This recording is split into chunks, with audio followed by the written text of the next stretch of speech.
શું તમે ખેડૂત છો અને ટ્રેક્ટર કે નવા ખેતી ઓજારો ખરીદવા માંગો છો? તો આ વિડીયો તમારા માટે ખુશખબર છે કે સરકાર આપી રહી છે 1,00,000 સુધીની સબસિડી. આ સબસિડી કેવી રીતે મેળવવી અને અરજી ક્યાં કરવી તેની સંપૂર્ણ માહિતી માટે આ વિડીયોમાં લાસ્ટ સુધી જોડાયેલા રહો. ખેડૂતોને ટ્રેક્ટર અને ખેતી ઓજારોની ખરીદી પર રૂપિયા 1,00,000 સુધીની સહાય. જાણો અરજી કરવાની પ્રોસેસ. ગુજરાત સરકારે રાજ્યના ખેડૂતોને આધુનિક ખેતી તરફ વાળવા માટે એક મહત્વપૂર્ણ જાહેરાત કરી છે.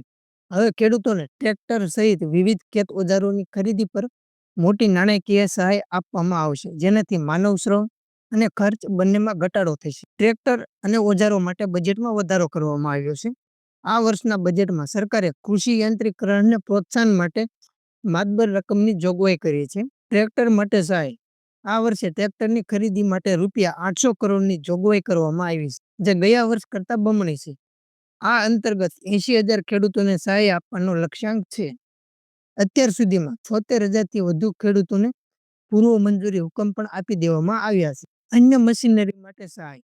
રોટાવેટર, થ્રેશર, હાર્વેસ્ટર જેવી અન્ય મશીનરી માટે રૂપિયા 590.98 કરોડની જોગવાઈ થઈ છે, જે ગયા વર્ષની સરખામણીમાં બમણાથી પણ વધુ છે. આ અંતર્ગત 1,16,700 થી વધુ ખેડૂતોને પૂર્વ મંજૂરી મળી છે. આમ કુલ મળીને 1,92,700 થી વધુ ખેડૂતોને વિવિધ મશીનરી ખરીદવા માટે પૂર્વ મંજૂરી અપાઈ ચૂકી છે. સહાયની રકમમાં મોટા ફેરફાર.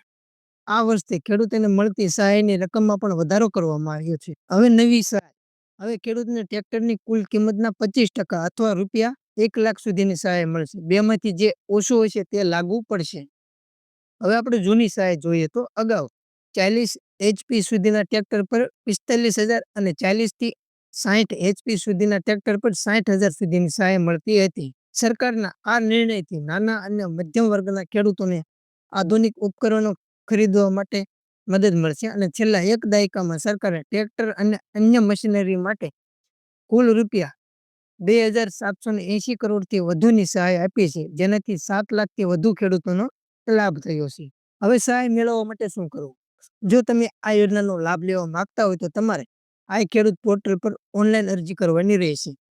અરજી પ્રક્રિયા. આઈ ખેડૂત પર લોગિન કરી કંપની ડીલર વિભાગમાં જાઓ. ત્યાં તમારે વિભાગ, ઉત્પાદન પ્રકાર અને સાધન સામગ્રી જેવી વિવિધ પસંદગી કરવાની રહેશે અને અરજી મંજૂર થતા ખેડૂતોને મેસેજ આવશે અને જે સમયે જરૂર પડે તે જરૂરી દસ્તાવેજો આપવાના રહેશે. આ યોજનાથી ખેતીમાં સુધારો આવશે અને ખેડૂતો માટે વધુ સારા પાકો લેવાનો માર્ગ સરળ બનશે. જો તમને આ વિશે વધુ માહિતી જોઈતી હોય તો તમે નજીકના કૃષિ વિભાગનો સંપર્ક કરી શકો છો. અને જો તમને મારો વિડીયો પસંદ આવ્યો હોય તો ચેનલને સબસ્ક્રાઇબ કરજો, વિડીયોને લાઇક અને શેર કરવાનું ભૂલતા નહીં.